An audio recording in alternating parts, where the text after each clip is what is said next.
never, I played in the Olympics, I played in World Championships, played in NCAA tournament. And being drafted in the lottery, you do a lot of media. So you feel like you've seen it all. When you play in the finals, like every publication, every journalist,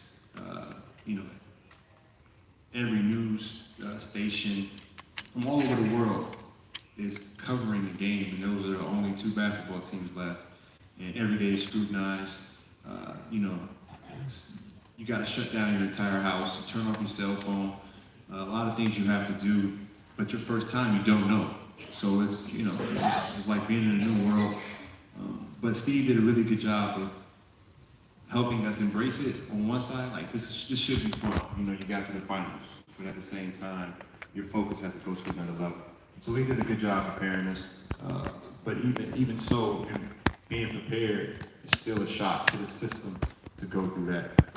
But once the ball's thrown up and you start playing, it's back to normal. It's like breathing, it's like walking down the street, like taking a walk in the park. And if you love the game, you put the work in, you just trust in that work that you put in and the preparation that it takes to get there. But for me, it was, you got Steph Curry. He's drawing all the attention. He's drawing different bodies, and I pride myself on playing basketball the right way. And the ball will go where it's supposed to go, and the game will tell you what to do. When you're supposed to pass, when you're supposed to shoot, you shoot. When you're supposed to screen, you screen. And so I just continue to believe in that, trust in that, and their game plan was to leave me open, and I had to make them pay. And once I got once you see the first 2-3 shots go in, and then once you get a rhythm after the first game, you go into every game thinking, this is my game again, just trusting, how the game is supposed to be played.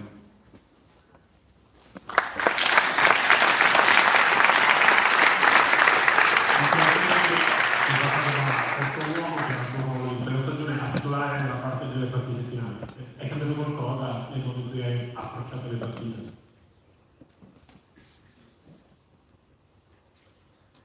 Yeah, just being ready for anything that comes your way.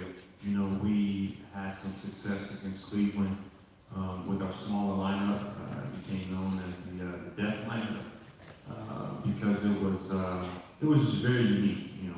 With Steph, Clay, Draymond, Harrison Barnes, myself, and our unique skill sets. Harrison had some success his rookie year playing the four, and Draymond is just unique in playing multiple positions, and then myself through my career playing every position. It was just something that I don't think the game of basketball has seen with that size, and so we're oversized on the perimeter, but it feels like we're undersized, inside the paint. But we were just so unique, speaking specifically towards Steph and Draymond, they're so unique in what they do, and then our skill sets really complemented them. We just knew we found something. I think it was game 3, we found it. We lost game 3, but we found it. And I never forget, I was talking to a close friend after the game, and I was telling him that we're going to win the series. Like, it's over. He was like, what? You're down 2-1. That's not confidence. I'm like, we found something. And the next game, Coach changed our lineup. And so we could adjust to any game, style of play. They really played well after game 3.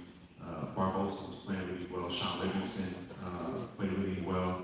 So we were able to use our, we call it strength in numbers. We had a lot of great depth, but our starts were a little slow. So we kind of got our starts. The first 6 minutes of the game was a little bit more balanced, and then we were able to just wear them down from there.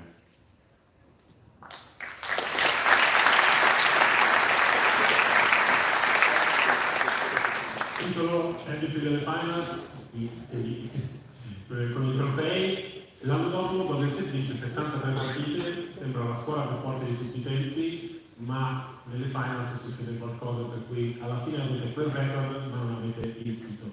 Quanto ti pesa non aver vinto quel titolo?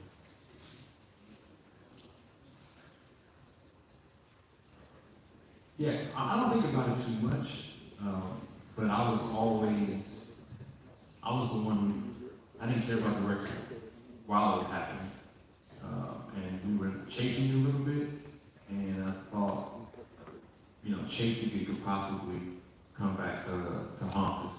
And I felt like the series against the Oklahoma City Thunder, I felt like, I always say to this day, I felt like they were the best team in the NBA. They had us down 3-1, and we had to make a miraculous comeback, step to step. But then we got Game 6 Clay in that series, where he just, he plays out of his mind, hits some amazing shots. And then we go into the next series, and it was a toss-up going into Game 7. You give the Cleveland Cavaliers a lot of credit for all the work they did. Obviously, LeBron James, Kyrie Irving. I don't say it too much. Steph's my favorite player. Kyrie is my favorite player too. He's just a basketball wizard, one of the best basketball players I've ever seen in terms of his skill set. So it was a great learning experience. You get caught up in those moments where you have an opportunity to do something that's never done before, but it comes with a cost sometimes, and that cost was we weren't able to win the championship.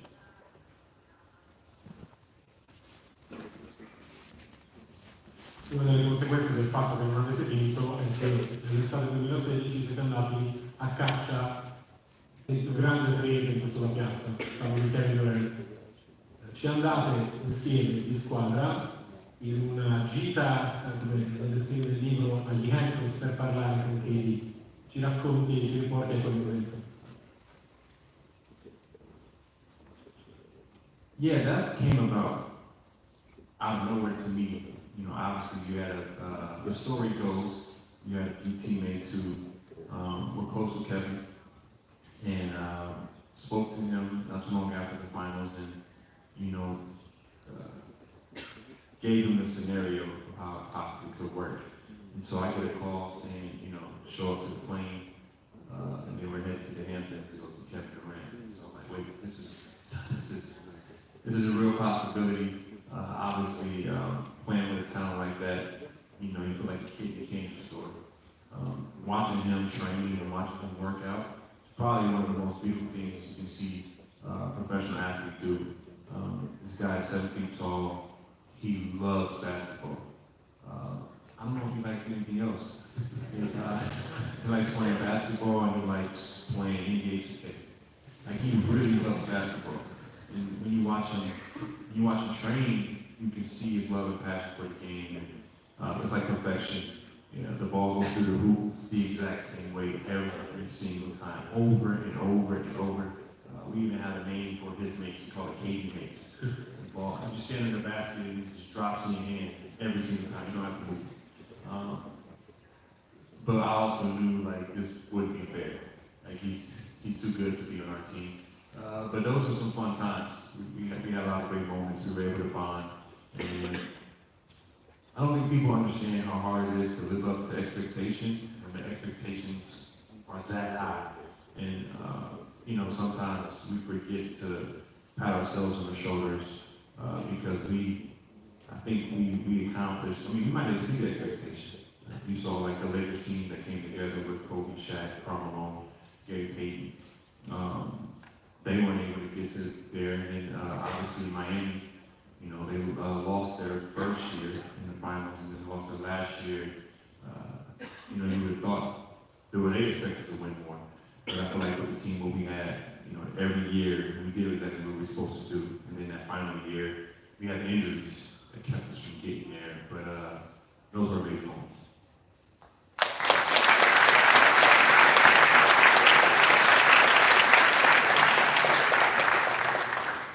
Quella squadra con Chini, lo Steph, con Clay, con te, secondo te è la più forte della storia di cosa che più non te guardi nel bus? Yeah, I'm a Michael Jordan fan. Like big Michael Jordan fan.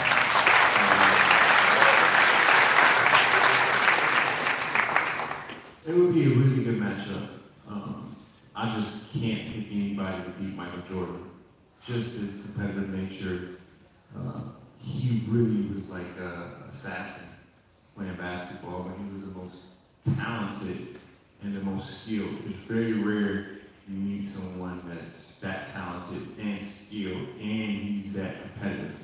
And I think I put KD in that bucket as well in terms of talent and skill. Michael Jordan was just a different type of human specimen. And this is the way his mind works. It would be a really good matchup, though. You know, Tony Kukoc is really good. I think sometimes people forget about that. And I try to think of the matchups. But Dennis Rodman was better than people think. Dennis Rodman was really good. Kukoc was really good. And then obviously at MJ, you have Scotty. And so I always think like, who would guard who? You know, who would you put on KD? Probably Dennis Rodman. And then who would you put on Steph? Probably Scotty. But then we just make MJ run around and chase and play. And so we try to wear him down. But I don't know if we have anybody that can guard MJ.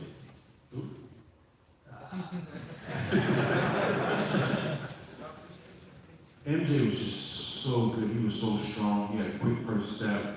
And he was really smart. So, you know, I get you in foul trouble. You know, our Warriors team, we struggle with one player, Kawhi Leonard.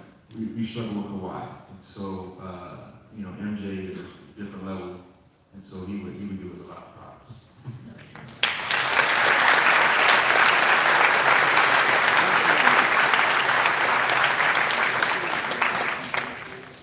Sta finendo il tempo, stanno qui per delle ore probabilmente, però voglio portarti nella bolla 2020. Tu tra l'altro eri il vicepresidente dell'NPA, quindi nel sindacato di operatori coinvolto in prima persona, sia nell'organizzazione della bolla che poi quella che probabilmente è il player media più importante nella storia dell'NPA. Vale a dire, ad un certo punto nella bolla, se non lo ricordate, ieri parte ad un certo punto succede di nuovo un problema di chiamiamolo di giustizia sociale negli Stati Uniti, per cui i giocatori decidono di fermarsi per un giorno. C'è questa riunione nella bolla di Ussi in cui viene deciso se continuare o no. Che cosa è successo?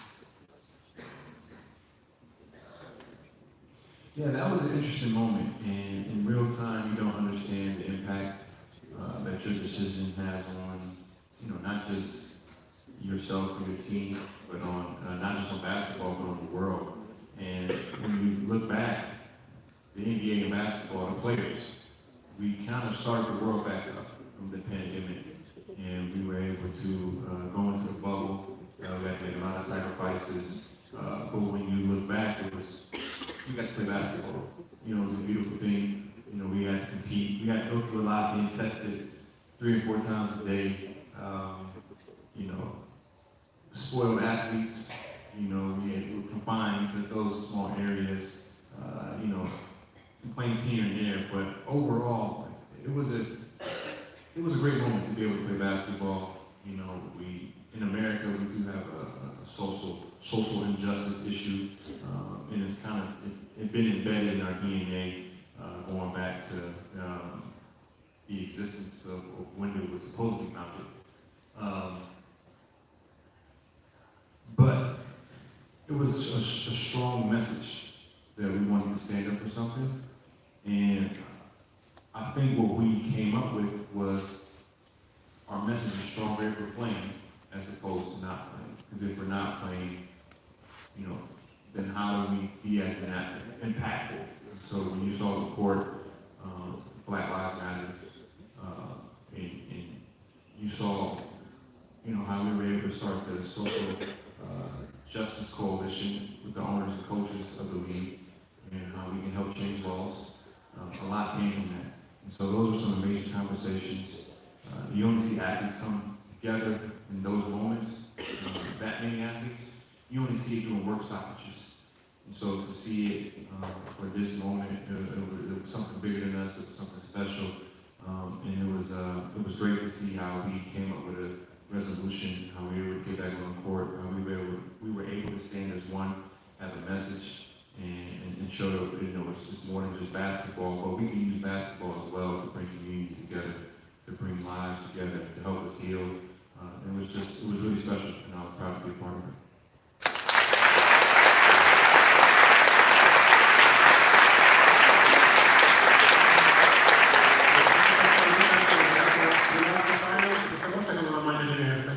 di Miami, ci sono tutte le finance della moda che non sono state.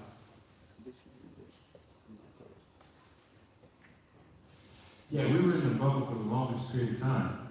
We were there all 90 days.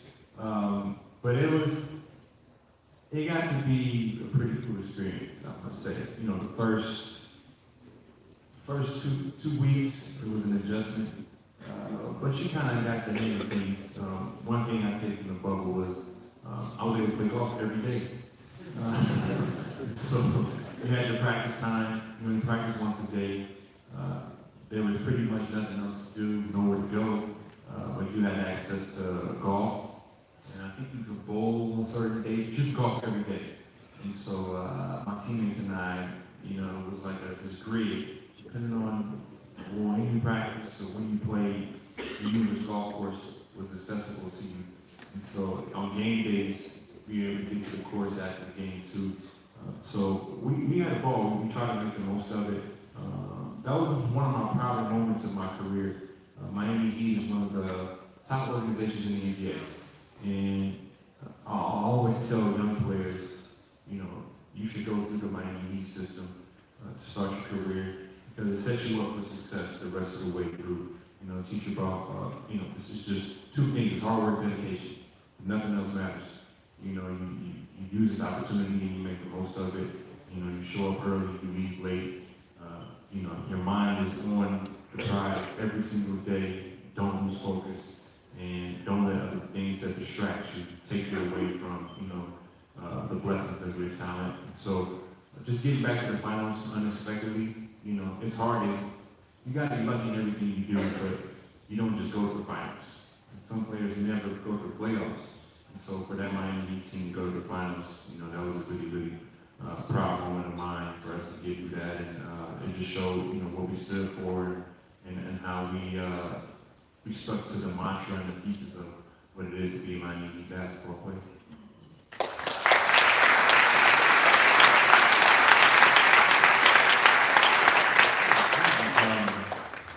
Golf tan, I see you right there.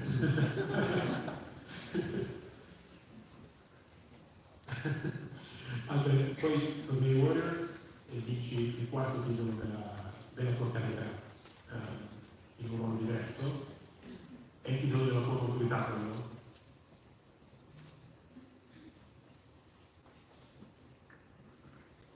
Yeah, that was fun. You know, just getting a chance to go back to the Warriors. You know, obviously Steph, you know, what he's meant to my career, you know, I was able to shine brightest in the skill sets that don't show up in the stat sheet. And not have to lean on the things that I wasn't as great at. But to go back, the team it seemed there were a lot of injuries the prior 2 years. They weren't in the bubble at all. So to kind of write things and feel like, you know, I can end this in the proper way. I'll never forget seeing the playoff scenes, seeing the playoff practice and how they were lined up. You know, you gotta get lucky sometimes. And when I saw the brackets of the playoffs, I'm like, whoa, we gotta run to the finals. And once we got to Boston in the finals, you know, I knew they were pretty young. They had an amazing game one though. They played out of their minds. But for me, making sure that the guys, you know, using that time I was with Miami, I kind of took some Miami Heat and brought it to the Warriors. I mean, they're on two separate ends of the spectrum. You know, the Warriors have this carefree, you know, good energy, good vibes, happy-go-lucky feel to them. And Miami Heat is like pound the pavement, like we're going to work as hard as we can, like we're going to scratch ball, like, you know, we don't smile. It's like military, but in a positive way. And so I took some of that and brought it to some of the guys. You know, a lot of people see my interactions with Andrew Wiggins, who's one of my favorite teammates, one of my favorite people. You know, he's an amazing human being, amazing spirit. And then just having crazy young players, you know, you have to mature to be able to coach and be a teammate to young players. And Jordan Poole was crazy, but he's so good. And so we built a great connection, a great bond. It was really another amazing experience in my career for us to, complete that championship run and win it all and do it in the fashion we did it for Steph. Complete, people said he was lacking, which was the Finals MVP.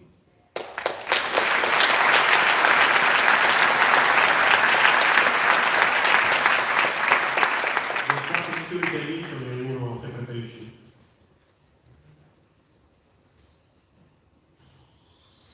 I mean, you gotta go with the first one. The first one was fun because you have no idea how to celebrate or what to do after you win. You kind of just like, whoa. You don't know what to do. So that one was fun. Kevin Durant was really fun. Like, I had fun. I had lots of fun. Because I knew we were gonna win. But the last one was impressive. Because I think everyone thought that it was over, we were done. So to go and kind of steal that one away from the league was tremendous. But if I had to pick one, I would go with the first one. Just because you never dreamed in a million years that you can actually do it. You can say I'm gonna win a championship, but you have no idea what it takes to win one until it actually happens. And you really get an appreciation for all the hard work you have to put in to get there.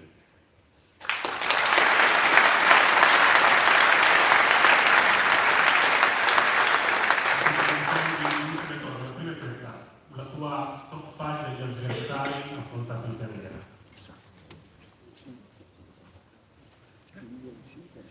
Top 5 individual or team? Individual. Let's go to the team together. Oh, individual. I'll go individual. Top 5 opponents individual. Carmelo Anthony. Carmelo Anthony was really good. All my weaknesses you can point out in my defensive game were his strengths. He was just bigger and stronger. He could really shoot. Kobe Bryant was one of those things.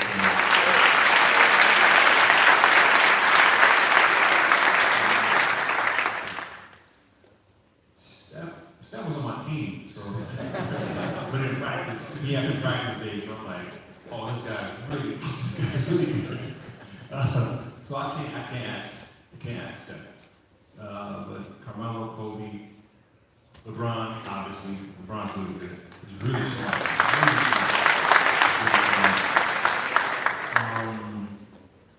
I have a surprise guy, Joe Johnson. Joe Johnson, he really scored a basketball. He's really good. He made an All-Star team like 8 times. I think people forget that about him.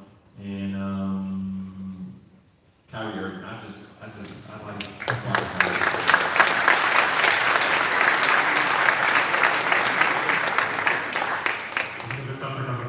Adesso uno straordinario leader, anche come direttore esecutivo della Vantiamo, sei stato un punto di riferimento per tanti giocatori. Hai avuto nella tua avventura Golden State 3 grandi leader con cui confrontarti: Bob Myers, Steve Kerr e Steph Curry. Cosa hai preso da ciascuno di loro e che cosa ciascuno di loro ti ha aiutato a crescere come leader? Yeah, that's a really good question. Start with Steve. Steve was really big on environment, and Steve's big thing was, when you come to work, it should be a place of peace. We deal with so much off the court. We should forget about it all. It's kind of what I think about golf. You forget about all your problems. You do what you love doing. So yeah, really good energy. The environment, play music. He just wanted you to, bask in your talent. Just do what you do best. Just work hard and compete. So yeah, that's it's very different from other coaches. Other coaches, you wake up some days, you're like, I got a tough day at work. With Steve, it was, I get to go to work. And it's just a different energy. So you're getting appreciation for something that's different outside the norm, and we embraced it, and it worked. Normally, most coaches would be afraid of going that direction. I think with Bob Myers, Bob was an agent before he was a general manager. So he knew how to connect with the athlete. I was really good at connecting with different personalities. And so, he knew how to speak to me, but he knew it was different from how he had to speak to Clay, and he knew how to speak to Draymond, and he knew how to speak to Steph. We're all very different, but he was really good at delegating. And so even speaking with Steve Kerr, the coach, it was a different approach. And then speaking to the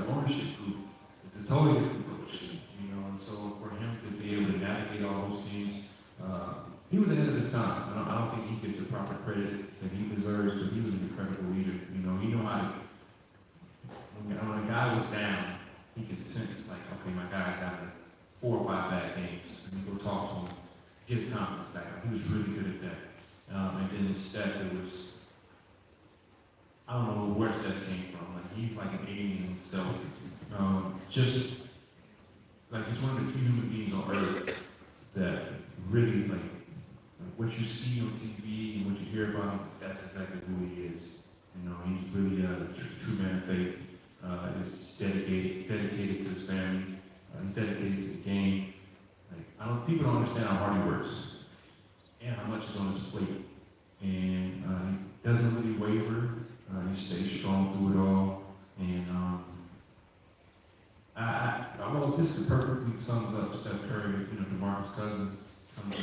He's one of the most talented players in the NBA. Went through a couple injuries, and he lands on our team.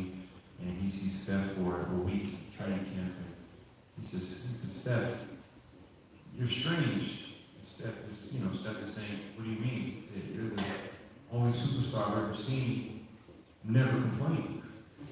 Steph's like, well, what do you mean? He's like, you don't ask for anything in practice. You show up early, you leave late, coach yells at you, you say yes sir, you go back out there and keep playing hard. And so when your best player, does things the right way, it trickles down to the rest of the team. It sets the stage for the organization, and that's why I've always been so adamant about, Steph deserves all the credit for the success, evaluation, everything that's come with, blue and gold being worn by, the entire world.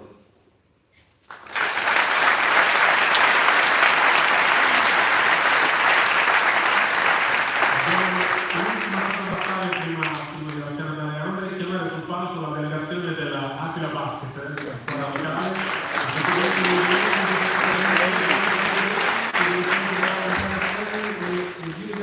sul caos cassa, che hanno un piccolo omaggio per te. Non c'è il tuo compagno Ecco che è impegnato nella partita del pomeriggio, ma credo comunque ci teneva a farti un piccolo omaggio. Benvenuti.